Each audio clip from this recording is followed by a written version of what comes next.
महिला आरक्षणावरून मुख्यमंत्री फडणवीस आणि मविया आमने-सामने. विधेयकावर चर्चा करण्याचं फडणवीसांचं आव्हान. तर फडणवीस सांगतील ती जागा आणि वेळ मान्य. सुळेंनी आव्हान स्वीकारलं. सर्व मुख्यमंत्री चर्चेला बोलवण्याचं प्रणिती शिंदेंचंही प्रति-आव्हान. महिला आरक्षण विधेयकाच्या समर्थनार्थ मुंबईत उद्या महायुतीचा जनआक्रोश. जामोरी मैदान ते वरळी डोम दरम्यान मोर्चा काढला जाणार. संध्याकाळी 6 वाजता मुख्यमंत्री फडणवीस संबोधित करतील. राहुरीकरांच्या विकासासाठी अक्षय कडीलेंना राज्याच्या तिजोरीचा बेरर चेक देतोय. राहुरीतील प्रलंबित मागण्या पूर्ण करणार. प्रचार सभेतून मुख्यमंत्री फडणवीसांचं आश्वासन. एक कॉल केला आणि तनपुरे यांनी माघार घेतली, त्यासाठी आभारी. मुख्यमंत्री फडणवीसांकडून प्राजक्त तनपुरेंचे आभार.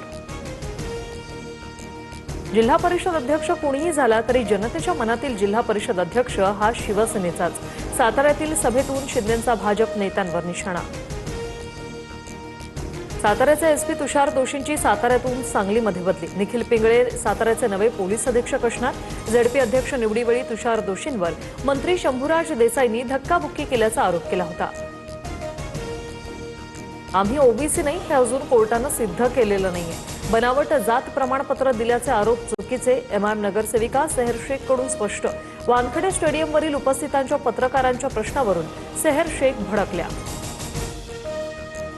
उपमुख्यमंत्री एकनाथ शिंदेंकडून शहीद आदिल शहाच्या कुटुंबियांना हक्काचं घर.